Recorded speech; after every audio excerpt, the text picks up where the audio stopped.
नम्मा homeopathy आरोग्य संजीवनी. नमस्कार, मी श्वेता पाटील. नम्मा homeopathy आरोग्य संजीवनी या विशेष कार्यक्रमामध्ये आपलं मनापासून स्वागत करते. आज आपण चर्चा करणार आहोत आर्थरायटिस या विषयावर. नेमका आर्थरायटिस काय आहे आणि याची लक्षणं काय आहेत आणि आर्थरायटिस या आजाराला आपण दुर्लक्ष केल्याने आपल्याला काय दुष्परिणाम भोगावे लागतात या सगळ्यांविषयी आज आपण जाणून घेणार आहोत. आणि नम्मा होमिओपॅथीमध्ये या आर्थरायटिससाठी काय उपचार आहेत, कशा पद्धतीने आपण ट्रीटमेंट घेऊ शकतो या सगळ्याविषयी आज आपण जाणून घेणार आहोत. आज आपण चर्चा करणार आहोत आर्थरायटिस या विषयावरती.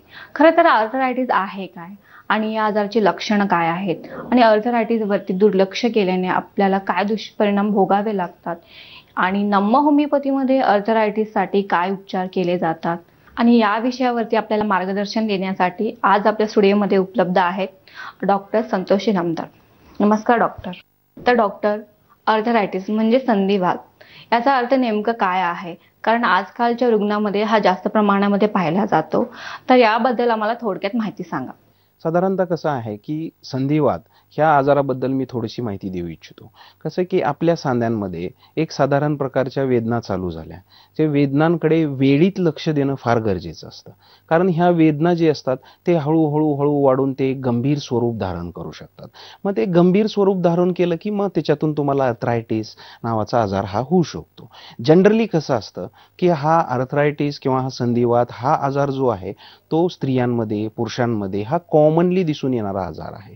याच्यामध्ये जनरली आपल्या जे ऍक्टिव्हिटीज असतात, म्हणजे कसं की आपण जेव्हा आपले दैनंदिन कामकाज करत असतो, साधारणतः रोज आपले एक्सरसाइज असतात किंवा मुवमेंट्स असतात किंवा आपण जनरली रोजच्या ऍक्टिव्हिटी ट्रेनने ट्रॅव्हल करतो किंवा आपण जे रोजच्या ऍक्टिव्हिटीजमध्ये थोडं वजन उचलण्याचा प्रयत्न करतो, ह्या सर्व क्रियांमध्ये आपल्याला एक प्रकारच्या वेदना जाणवतात. आपल्या पायांमध्ये, आपल्या सांध्यांमध्ये, आपल्या मसल्समध्ये एक थोड्या प्रकारची वेदना चालू होतात. युजली ह्या सर्व वेदना आपल्या जनरली जेव्हा आपण औषध उपचार घेतो किंवा रेस्ट घेतो ह्या वेळेस उद्या कमी होऊन जातात. पण अशा वेदना असतात की ज्या आपल्याला जनरली सांध्यांमधील वेदना आपण विश्रांती घेतल्यानंतरही कमी होत नाहीयेत. आपल्याला वारंवार औषधांची गरज लागते. इतर शास्त्रांची मदत घेऊन आपण त्याच्या वेदनाशामक गोळ्या घेऊन सुद्धा कमी होत नसेल तर त्याच्याकडे वेळीत लक्ष देणं फार गरजेचं असतं. कारण ह्याच वेदना परत एक गंभीर स्वरूप धारण करतात आणि आपल्याला साधारणपणे आर्थरायटिस किंवा त्याच्यातमधून हा संधिवात होण्याचे चान्सेस असतात. जनरली आपल्याला असं दिसून येतं की हा आर्थरायटिस हा आजार आता कॉमनली दिसून येतो. आपल्याला प्रत्येक केसेसमध्ये किंवा प्रत्येक स्त्री पुरुषांमध्ये, लहान मुलांपासून ते यंग एजपर्यंत ह्या सर्व वयोगटामध्ये होणारा हा आजार आहे. ह्याची लक्षणं, ह्याच्यापासून होणारा त्रास हा एक गंभीर स्वरूप धारण करत आहे आणि हा एक ग्लोबलाइज डिझीज म्हणण्यापेक्षा हा फक्त वयोवृद्धांना न होता यंग जनरेशनमध्ये सुद्धा आपल्याला बऱ्यापैकी आणि जास्त प्रमाणात दिसू लागतं. तर डॉक्टर संतोष सरांनी आम्हाला संधिवात या विषयावरती खूप छान मार्गदर्शन केलं. तर प्रेक्षकांनो, आपल्यालाही जर संधिवात या विषयावरती काही प्रश्न असतील तर स्क्रीनवरती दिलेल्या नंबरवरती कॉल करून मार्गदर्शन घेऊ शकता. तर डॉक्टर, संधिवात म्हणजे काय याबद्दल तुम्ही आम्हाला मार्गदर्शन केला.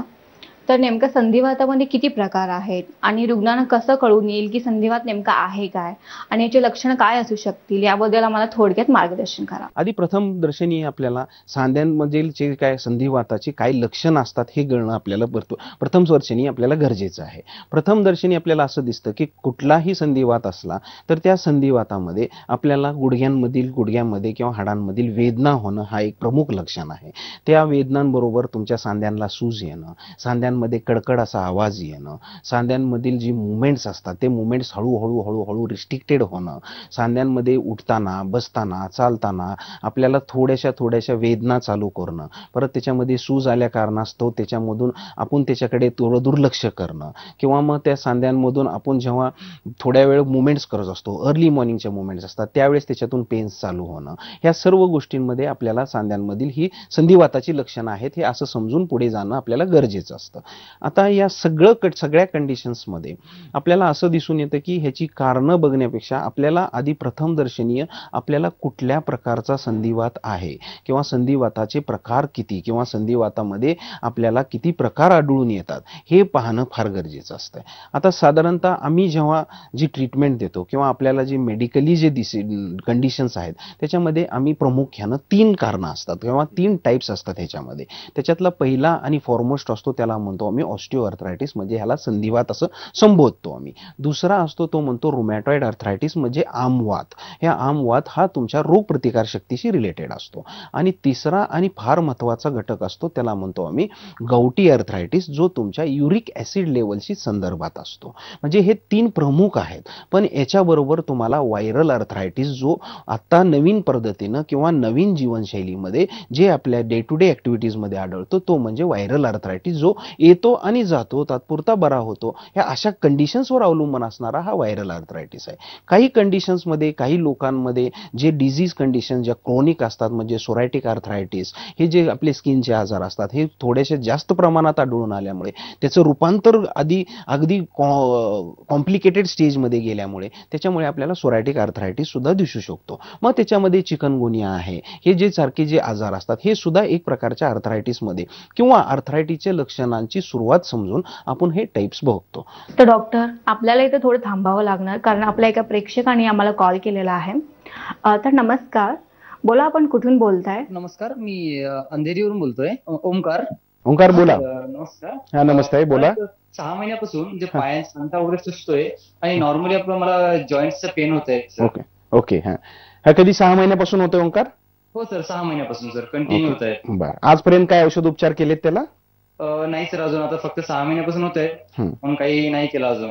फक्त तात्पुरतं मेडिसिन घेतोय, तात्पुरतं कमी होत आहे. बर, आता ओंकार, तुम्ही जे सांगितलेलं आहे की पायाचे तुमचा जो अंगठा दुखतोय आणि त्याच्यामधून जे सांध्यांमध्ये जी वेदना येत आहेत तुमच्या, ह्याचं कारण असं असू शकतं की तुम्हाला मी जसं सांगितल्याप्रमाणे, या शो मध्ये सांगितल्याप्रमाणे, हा तुम्हाला गौटी आर्थरायटिस म्हणजे तुमच्या युरिक ऍसिडशी संदर्भात असणारा हा आजार असू शकतो तुम्हाला. त्याच्यामुळे आपल्याला ह्याची आधी तपासणी करून तुम्हाला योग्य रीतीची ट्रीटमेंट करणं गरजेची आहे. त्याच्यानंतर तुम्ही आता आमच्या नमा होमिओपॅथीमध्ये संपर्क साधा. नमा होमिओपॅथीमध्ये जी आम्ही तुम्हाला ट्रीटमेंट देणार आहे, जसं मी आधी सांगितलं होतं तुम्हाला की हे जे आहे, हा युरिक ऍसिड कंट्रोल करण्यासाठी आपल्याला किडनी फंक्शनिंग चांगलं करणं गरजेचं असतं. म्हणजे तात्पुरता इलाज न करता आपल्याला मुळापासून ट्रीटमेंट देणं गरजेची आहे. म्हणजे काय, तर आपल्याला जो किडनीची क्षमता आहे, त्याची कार्यक्षमता, त्याची स्ट्रेंथ वाढवणं, त्याच्यामधून जे पहिले नॉर्मल फंक्शनिंग होत होतं ते नॉर्मल फंक्शनिंग करणं गरजेचं आहे. आता जे तुम्ही मला जे सिम्पटम्स सांगितलेत किंवा आता जो त्रास सांगितलाय, हा त्रास वाढला नाही पाहिजे. त्याचं गंभीर स्वरूप म्हणजेच काय, तर तुमचे जे पायाचे जे आता जे तुम्ही अंगठा सांगितला, त्याच्यातून सर्व बोटांमध्ये हा त्रास पसरू शकतो. त्याच्यातून तुमच्या सांध्यांमधील वेदना वाढू शकतात आणि त्याच्यामध्ये डिस्फिगरमेंट आल्यानंतर तुमच्यामध्ये डिप्रेशनचे प्रमाण वाढू शकते. अगदी आता सुरुवात झालेली आहे, तर या स्टेजमध्येच तुम्ही योग्य रीतीची आणि करेक्ट ट्रीटमेंट, म्हणजे थोडक्यामध्ये मुळापासून ट्रीटमेंट घेणं गरजेची आहे, जी आमच्या नमा होमिओपॅथीमध्ये दिली जाते. तर तुम्ही नमा होमिओपॅथीमध्ये संपर्क साधा, आम्ही तुम्हाला मुळापासून ट्रीटमेंट देण्याचा प्रयत्न करू. तर कॉल केल्याबद्दल आपलं धन्यवाद. तर डॉक्टर, संधिवात म्हणजे काय याबद्दल तुम्ही आम्हाला मार्गदर्शन केला. तर नेमकं संधिवातामध्ये किती प्रकार आहेत आणि रुग्णांना कसं कळून येईल की संधिवात नेमका आहे काय आणि याचे लक्षणं काय असू शकतील, याबद्दल आम्हाला थोडक्यात मार्गदर्शन करा. आता जसं तुम्ही मला सांगितलं की बाबा, आता आपल्याला प्रकाराचे मध्ये थोडंसं आपल्याला गांभीर्यानं लक्ष देणं गरजेचं असतंय. हा प्रकार कुठले असतात, काय असतात, त्याची लक्षणं काय आहेत, हे मी तुम्हाला सांगू इच्छितो. त्याच्यातला प्रथम आणि महत्वाचा आहे संधिवात, त्याला आम्ही ऑस्टिओआर्थरायटिस म्हणतो. त्याच्यामुळे जसं मी आधीच सांगितलं की संधिवाताची किंवा आर्थरायटिसची ट्रीटमेंट घेण्याआधी प्रत्येक वर्गाने किंवा प्रत्येक डिझीज पेशंटने आपल्याला कुठला संधिवात आहे, कुठला आर्थरायटिस आहे, हे निदान करणं फार गरजेचं आहे. त्या दृष्टिकोनातून मी तुम्हाला थोडंसं एक्सप्लेनेशन देतो की त्याच्यामधून विस्तारितपणे आपल्याला लक्षात येईल की आपला आजार कुठला आहे. त्याच्यातलं पहिलं आणि फॉरमोस्ट आहे, त्याला म्हणतो ऑस्टिओआर्थरायटिस, म्हणजे संधिवात, जी कॉमनली आपल्याला सापडतो. ह्याला आम्ही थोडंसं डिजेनरेटिव्ह चेंजेस म्हणतो. डिजेनरेटिव्ह म्हणजे काय, तर आता हे वयोमानाप्रमाणे 2 हाडांमधील जी गादी असते, त्या गादीची झीज झाल्या कारणाने, म्हणजे थोडक्यात काय, तर त्या गादीचे थोडेसे कार्टिलेजचे, ज्याला आम्ही इंग्लिशमध्ये कार्टिलेज असं संबोधतो, त्या गादीची झीज झाल्या कारणाने त्याच्यामधले जे सायनोइल फ्लुइड असतं, म्हणजे त्याच्यामधले जे वंगण म्हणतो आपण, जे तेल असतं, ते ड्राय अप म्हणजे कोरडं पडलेलं असतं. त्याच्यामुळे हाडं एकामेकाला घर्षण करतात.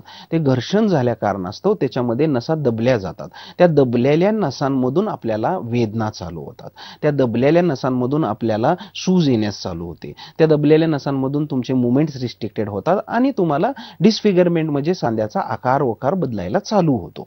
म्हणजे हे प्रमुख लक्षणं दिसतात. पण ह्याच्याबरोबर तुमची माठदुखी, कंबरदुखी, परत तुम्हाला थकवा येणे, अशक्तपणा वाटणे हे त्याचे सेकंडरी म्हणजे त्याच्या बरोबर असणारे हे सिम्पटम्स दिसायला म्हणजे हा त्रास तुम्हाला दिसायला चालू होतात. पण प्रामुख्याने तुमच्या सांध्यांमधील वेदना आणि प्रामुख्याने सांध्यांवर सूज हे प्रमुख लक्षणं असतात त्याची. मग आता ह्या गोष्टींमध्ये ह्या झाला डिजेनरेटिव्ह चेंजेस. ह्याच्यानंतर जो दुसरा प्रकार असतो जो फार कॉमनली आपल्याला दिसू लागला आहे त्याचं म्हणजे रुमॅटॉइड आर्थरायटिस, त्याला आमवात असं संबोधतो आम्ही.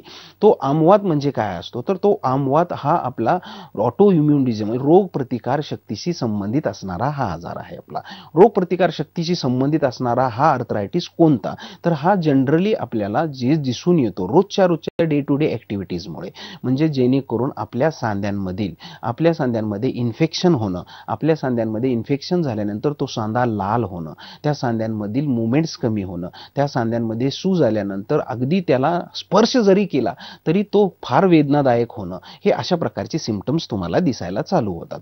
अशा ह्या रुमॅटॉइड आर्थरायटिसला हा तुमच्या रोग प्रतिकार शक्तीशी रिलेटेड असल्या कारणानं ऑटो इम्युन म्हणजे काय तर तुमच्या स्वतःच्या रक्तपेशींनी तयार केलेला तो आजार असतो. 90% लोकांमध्ये म्हणण्यापेक्षा की तो आजार बरा होत नाही असा गैरसमज आहे. पण मात्र होमिओपॅथीमध्ये व आमच्या नमा होमिओपॅथीमध्ये त्या आजाराला करेक्ट लाईन ऑफ ट्रीटमेंट देऊन आम्ही अशा रुग्णांना सुद्धा मदत करून तो आजार बरं करण्यामध्ये मदत करू शकतो. साधारणतः कसं असतं की हा जो आजार आहे हा तुमच्या स्वतःच्या रक्तपेशी हे तुमच्या अगेन्स्ट गेल्या कारणानं, तुमच्या स्वतःच्या विरोधात वागल्या कारणानं हे तुम्हाला इन्फेक्शन्स होत असतात. ह्याच्यामध्ये वयाप्रमाणे झीज झालेली नसते, पण फार यंग एजमध्ये तुम्हाला हा संधिवात तुम्हाला दिसत असतो. पण जनरली आपण हा आजाराच्या कंडिशन्समध्ये आम्ही हा मुळापासून ट्रीट करण्याचा आम्ही प्रयत्न करतो. म्हणजे काय तर थोडक्यात काय तर तुमची रोग प्रतिकार शक्ती वाढवणं, तुमच्या स्वतःमध्ये जी निगेटिव्हिटीचे जे निर्माण झाले आहे, जे स्वतःचे सेल्स म्हणजे स्वतःच्याच पेशी आपल्या विरुद्ध वागतायत, या विरुद्ध न वागता आपल्याकडेच कशा पॉझिटिव्हली करता येतील ह्याच्याकडे आमची औषधोपचार पद्धती राहते. ह्याच्यामध्ये सुद्धा सांध्यांमधील लालसरपणा, सांध्यामध्ये वेदना होणे, सांध्यांमधील कडकड आवाज येणे, सांधा मुवमेंट्समध्ये त्रास होणे हे सर्व आपल्याला जाणवून येते. साधारणतः हा जो तिसरा प्रकार आहे तो आहे गाउटी आर्थरायटिस. या गाउटी आर्थरायटिसमध्ये हा आपला युरिक ॲसिडशी संदर्भात असणारा हा आपला संधिवात आहे. ह्याच्यामध्ये कसं असतं की तुमच्या युरिक ॲसिडचे प्रमाण शरीरामध्ये रक्तामधील युरिक ॲसिडचे प्रमाण जास्त वाढल्या कारणास्तव हा होणारा आजार आहे.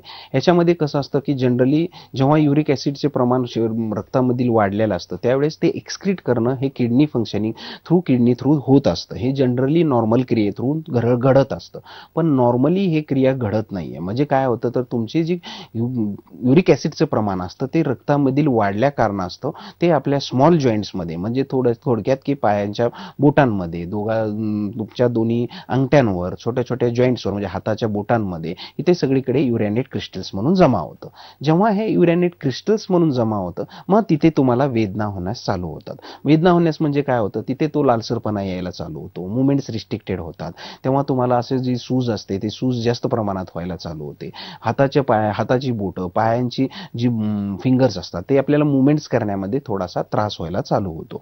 मग ह्या सर्व कंडिशन्समध्ये परत तिथे आमच्या होमिओपॅथीमध्ये जी नमा वैद्यशालेमध्ये किंवा नमा होमिओपॅथीमध्ये जी फॉलो केली जाते तिथे मुळापासून ट्रीटमेंट देण्याचा आम्ही प्रयत्न करतो. जो मुळापासून ट्रीटमेंट दिल्यानंतर तो जो युरिक ॲसिडचं प्रमाण आहे ते रिड्यूस करून आम्ही तुमच्या किडनी फंक्शनिंगवर काम करण्याचे मेडिसिन्स देतो. म्हणजे साधारणतः कसं आहे की हे तिसरा आणि इम्पॉर्टंट प्रकार आहे तो म्हणजे गाउटी आर्थरायटिस सुद्धा हा मुळापासून बरा करण्याचा आम्ही प्रयत्न करतो. त्याच्यानंतरचा जो प्रकार आहे त्याला म्हणतो आम्ही व्हायरल आर्थरायटिस. हा व्हायरल आर्थरायटिस म्हणजे काय असतो तर वारंवार येणारा, म्हणजे तुम्हाला सारखं त्याच्यापासून एखादं ओव्हर एक्झर्शन झालं, जेव्हा तुम्ही एखाद्या वेळेस तुम्हाला जेव्हा मानसिक ताणतणाव जास्त व्हायला तर त्याच्यामुळे तुम्हाला अचानकपणे येणारा जो संधिवात असतो किंवा अचानकपणे येणारा जो वात आहे त्याला आम्ही व्हायरल आर्थरायटिस म्हणतो. त्याच्यामध्ये अचानकपणे तुमच्या सर्व सांध्यांमध्ये पेन्स व्हायला चालू होतात, जसे चिकनगुनियामध्ये होतात.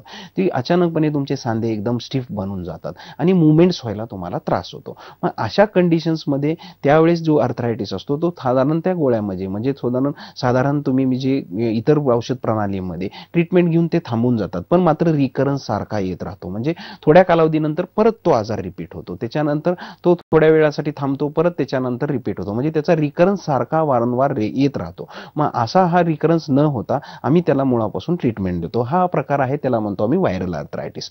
काही कंडिशन्समध्ये जे क्रॉनिक डिझीज असतात, म्हणजे जुनाट आजार असतात. जुनाट आजार म्हणजे थोडक्यात सोरायसिस सारखे जे स्किनचे आजार आहेत, ज्यांच्याकडे वेळेत लक्ष नाही दिलं आपण, त्यामुळे त्याच्याकडे आपण जर वेळेत लक्ष नाही दिलं तर ते आतमध्ये थोड्याशा कॉम्प्लिकेशन स्टेजमध्ये जाऊन तुम्हाला सोरायटिक आर्थरायटिस नावाचा प्रकार घडू शकतो. मग त्याच्यातून परत तुम्हाला संधिवाताची सगळी लक्षणं जशी मी आधी सांगितली तशी दिसायला चालू होतात, म्हणजे तुमच्या कॉम्प्लिकेशन्समध्ये भर होते. म्हणजे पहिल्यांदा तुम्हाला सोरायसिस असतो, त्याच्याबद्दल तुम्हाला आर्थरायटिस निर्माण होतो आणि त्याच्यातून तुमच्या क्लिनिकल कंडिशन्स म्हणजे खराब होण्याचे चान्सेस असतात. तर प्रेक्षकांनो, आपल्या नम्म होमिओपॅथीमध्ये उपचार घेतलेल्या संधिवातग्रस्त असलेल्या एका पेशंटाने आपला एक अनुभव आपल्यासोबत व्यक्त केला आहे. मी आशा पंडित मिश्रा. माझा आयडी नंबर आहे KOP AI19 आणि मला संधिवात म्हणजे आमाताचा त्रास होता आणि नम्मा होमिओपॅथीमध्ये मला अशी ट्रीटमेंट भेटली की अतिशय मी त्यांची आभार आहे की बरंच मला त्याचा 70% गुण मिळाला. माझी सांधेदुखी अतिशय क्लिअर झाली, म्हणजे असं की मला चालता येत नव्हतं, उठून उभा करायचे, चालायचे किंवा वेळी घालायची असं काही येत नव्हतं. पण आता मला त्यांच्या औषधामुळे अतिशय गुण आले आणि त्याच्यात असं म्हणतात की औषधाने गुण येतो, पण इथल्या डॉक्टर प्रियंका मॅडम आहेत ना, त्यांनी मला खूप मोलाचा आधार दिला. त्यांनी माझी मानसिक स्थिती पण ढळू दिली नाही आणि असा मोठा आधार प्रत्येक डॉक्टरांनी द्यावा पेशंटला असं मला वाटते. असंच नम्मा होमिओपॅथीमध्ये येत जा आणि भरपूर औषध घेत जा असेच व्यवस्थित आणि त्यांची ट्रीटमेंट चांगली आहे आणि मी नम्मा होमिओपॅथीची आभारी आहे. तर डॉक्टर संतोष सरांनी आम्हाला संधिवात या विषयावरती खूप छान मार्गदर्शन केलं. तर प्रेक्षकांनो, आपल्यालाही जर संधिवात या विषयावरती काही प्रश्न असतील तर स्क्रीनवरती दिलेल्या नंबरवरती कॉल करून मार्गदर्शन घेऊ शकता. तर डॉक्टर, तुम्ही आम्हाला मार्गदर्शन केलं की संधिवात म्हणजे काय, त्याचे प्रकार काय आहेत आणि त्याची लक्षणं काय आहेत. तर नम्म होमिओपॅथीमध्ये संधिवातासाठी काय उपचार दिले जातं आणि हा संधिवात कायमस्वरूपी बरा होऊ शकतो का, याबद्दल आम्हाला थोडक्यात मार्गदर्शन करा. आता मी आवर्जून सांगू इच्छितो की नम्मा होमिओपॅथीमध्ये आमच्याकडे जी ट्रीटमेंट दिली जाते ती ट्रीटमेंट हा मुळापासून आजार बरं करण्यासाठी दिली जाते. पहिल्यांदा आणि फॉरमोस्ट आम्ही काय करतो तर पेशंटचा कुठल्या प्रकारचा संधिवात आहे हे निदान करणं फार महत्त्वाचं असते. त्याच्यानंतर त्याच्यामध्ये त्या पद्धतीनं त्याला जो टाईप आहे किंवा ज्या प्रकारातून तो त्रासला आहे त्या टाईपमध्ये ते ट्रीटमेंट देणं गरजेचे असते. जो तुमचा दुसरा जो गावठी आर्थरायटिस आहे त्याच्यामध्ये तुमच्या किडनीच्या फंक्शनिंग चांगल्या करणे, त्याच्यामधील तुमची एक्सक्रिटरी सिस्टीम चांगली ठेवणे, जेणेकरून तुमचे युरिक ॲसिड लेवल्स वाढणार नाहीत, तुमचे युरिक ॲसिड लेवल कायमस्वरूपी कमी येतील आणि ही गाऊटमध्ये जो त्रास होतो लहान सांध्यांमध्ये तो कायमस्वरूपी बरा करता येतो. आता होमिओपॅथीमध्ये जी ट्रीटमेंट दिली जाते, आमच्या जी नम्मा होमिओपॅथीमध्ये ट्रीटमेंट दिली जाते त्या ट्रीटमेंटला एक बेस आहे. तो बेस म्हणजे आमचा नॅनो जेनेटिक कॉन्स्टिट्यूशनल मेथड म्हणतो आम्ही त्याला. ह्या नॅनो जेनेटिक कॉन्स्टिट्यूशनल मेथड द्वारे तयार केलेले आमच्याकडे ॲडव्हान्स होमिओपॅथिक मेडिसिन्स आहेत, जे आम्ही ॲडव्हान्स होमिओपॅथिक मेडिसिन्स जे अशा जी क्रॉनिक डिझीज आहेत, अशी जी जुनाट आजार आहेत, या अशा पेशंट्सला आम्ही देत असतो. ह्याच्यामधून काय होतं की जे आमची जी नॅनो जेनेटिक कॉन्स्टिट्यूशनल मेथड आहे ह्याच्यावर थोडंसं विश्लेषण करून आपल्याला सांगू इच्छितो. फर्स्ट, नॅनो म्हणजे काय तर अगदी लहान पद्धतीचा, म्हणजे मिनिमम डोसमध्ये मॅक्झिमम रिझल्ट्स मिळतील ह्याच्याकडे आम्ही पाहत असतो. म्हणजे मिनिमम डोस असतात होमिओपॅथीमधले, आम्ही मिनिमम डोस देतो. आता नॅनोलॉजी सर्वांनाच परिचिताची आहे, त्याच्यामुळे नॅनोलॉजी म्हणजे आम्ही मिनिमम डोस देतो. जेनेटिक म्हणजे काय तर प्रत्येक व्यक्तीमध्ये हे त्याच्या आई वडिलांपासून आलेले गुणसूत्र असतात, त्या गुणसूत्राचा आधार घेऊन आम्ही त्याचे सेल्स ट्रीट करण्याचा आम्ही प्रयत्न करतो. कारण तो जेनेटिक जे असतं ते जेनेटिक लेवलला सुद्धा ट्रीटमेंट देणं गरजेची असते. आणि कॉन्स्टिट्यूशनल बेस म्हणजे काय तर कॉन्स्टिट्यूशनमध्ये आम्ही त्याचा फिजिकल, मेंटल आणि जनरल स्टेट, म्हणजे त्याची आत्ताची फिजिकल स्टेट म्हणजे त्याची आत्ताची बीपीची कंडिशन, त्याचा हार्ट रेट कसा आहे, त्याची सध्याची क्लिनिकल कंडिशन कशी आहे हे पाहिलं जातं. मेंटल स्टेट सुद्धा फार इम्पॉर्टंट असते. साधारणतः प्रत्येक व्यक्तीमध्ये जेव्हा आपल्याला कुठला संधिवात झाला किंवा आपण एखादी ऍक्टिव्हिटी करू शकत नाही किंवा आपल्याला रेग्युलरली कुठे प्रवास करता येत नाहीये, आता आपले सांधे दुखायला लागलेले आहेत, ह्याचं गंभीर स्वरूप म्हणजे काय असतं तर त्या माणसामध्ये मेंटल डिप्रेशन, त्या रुग्णामध्ये मेंटल डिप्रेशन येण्याचं चालू होतं. जेव्हा त्या व्यक्तीला मेंटल डिप्रेशन्स येण्यास चालू होतात मग त्याच्यामध्ये ती मेंटल स्टेट सुद्धा कळून घेणं फार इम्पॉर्टंट असते. मग अशा वेळेस आम्ही नमा होमिओपॅथीमध्ये त्यांची मेंटल स्टेट सुद्धा कन्सिडरेशनमध्ये घेतो. कारण 99% पेशंट्समध्ये ह्या दुखाव्याबरोबर, ह्या वेदनांबरोबर, ह्या वेदनांना अटॅच असणारी ती असते मानसिकता, आणि त्याला म्हणतो आम्ही डिप्रेशन. त्या डिप्रेशनचाही विचार करून त्याला ट्रीटमेंट देणं गरजेचे असते, जी होमिओपॅथीमध्ये फॉलो केली जाते. आणि थर्ड आणि आमचा इम्पॉर्टंट अस्पेक्ट असतो की जिथे रिकरन्स आणि जिथे जो वारंवार होणारा त्रास आहे तो आम्ही अवॉइड करतो. आमची जी कॉन्स्टंट जी ॲडव्हान्स होमिओपॅथिक ट्रीटमेंट आहे, थोडक्यात आम्ही ॲडव्हान्स होमिओपॅथिक ट्रीटमेंट देतोय म्हणजे काय करतोय, तर आम्ही ॲडव्हान्स देतोय म्हणजे काय की होमिओपॅथीबद्दल बरेचसे पहिल्याच दृष्टिकोनातून काही मिथ्स होत्या, काही रॉंग बिलीव्स होत्या की होमिओपॅथी सायन्स हे थोडं स्लो ॲक्ट करतं, होमिओपॅथिक सायन्स हे थोडंसं रिझल्ट्स ओरिएंटेड आहे की नाही. ह्या सर्व गोष्टी आम्ही थोड्याशा विड्रॉल केलेल्या आहेत आणि त्याच्यातून आम्ही तुम्हाला ॲडव्हान्स फॉर्म देण्याचा प्रयत्न करतोय. ॲडव्हान्स होमिओपॅथी म्हणजे काय, थोडक्यात तर आजच्या युगात लागू पडणारी रिझल्ट ओरिएंटेड होमिओपॅथी देण्याचा आम्ही तुम्हाला प्रयत्न करतोय, जेणेकरून हा जो रिकरन्स आहे तुमच्यामध्ये जे वारंवार होणारा त्रास आहे किंवा कसल्याही वारंवार होणारा त्रास आम्ही तुम्हाला अवॉइड करतोय आणि तो आजार मुळापासून ट्रीट करण्याचा आम्ही प्रयत्न करतोय.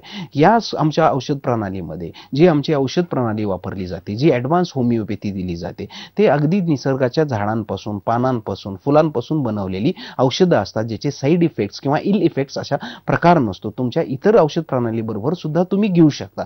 ही अशा पद्धतीनं आमची मेंटल, फिजिकल आणि जनरल या तिन्ही स्टेटमध्ये कंट्रोल करून तुम्हाला जे करून मुळापासून ट्रीटमेंट देण्याची पद्धत आमच्या नमा होमिओपॅथीमध्ये केली जाते. एक अमूल्य विवेचन केलं आता आपल्याला डॉक्टर संतोष सरांनी. म्हणूनच कोणत्याही स्वरूपाचा दीर्घकालीन आजार असो, आपल्याला कायमस्वरूपी उपचार मिळणार आहे नमा होमिओपॅथीमध्ये. तर डॉक्टर, आज आपल्या या कार्यक्रमामध्ये सहभागी झालात आणि संधिवात या विषयावरती आम्हाला मार्गदर्शन केलं, त्याबद्दल मी आपल्या मनापासून आभार व्यक्त करते. धन्यवाद. धन्यवाद. तर प्रेक्षकांनो, नमा होमिओपॅथी आता महाराष्ट्रामध्ये सर्वत्र उपलब्ध आहे.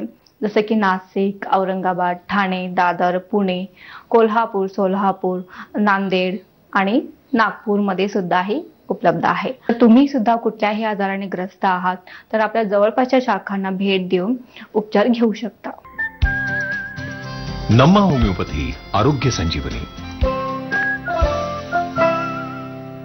नमा होमिओपॅथी आरोग्य संजीवनी.